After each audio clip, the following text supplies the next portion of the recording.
এই যে আপনারা দেখতে পাচ্ছেন আমরা চলে এসেছি ভূতনি ব্রিজে।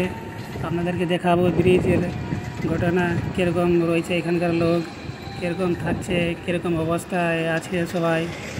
চলো দেখছি আমরা। এটা হলো ভূতনি ব্রিজ।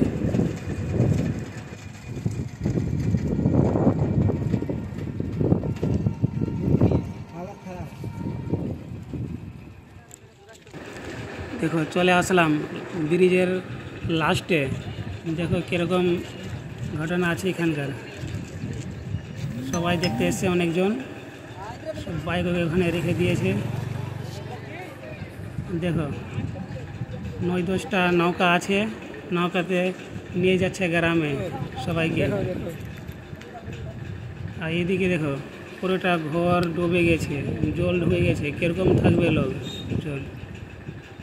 এখানকার লোকের অনেক থাকার কঠিন। এদেরকে সাহায্য করো, যেমন ভালো জায়গায় আবার যে নিজের বাড়ি ঘর করে আর এখান থেকে সরে যায়, নাহলে এমনি তো থাকা যাবে না।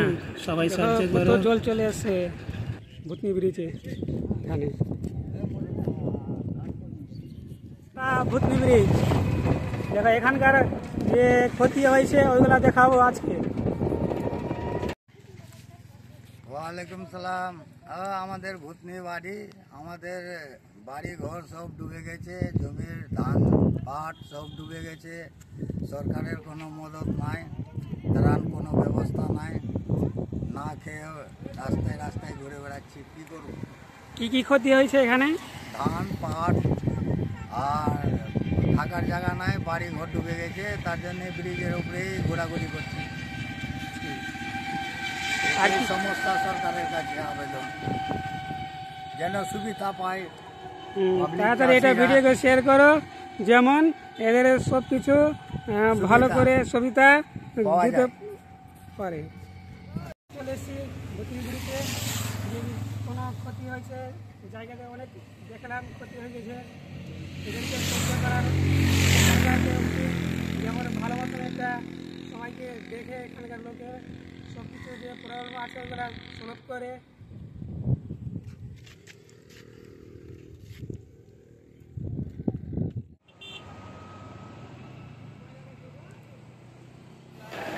দেখো জলের স্পিড কত আছে।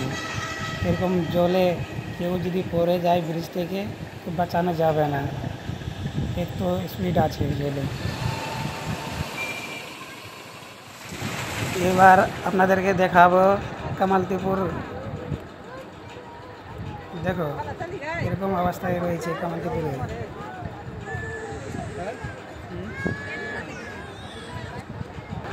দেখো কামালতিপুর জামা মসজিদ কত রিক্সে রয়েছে।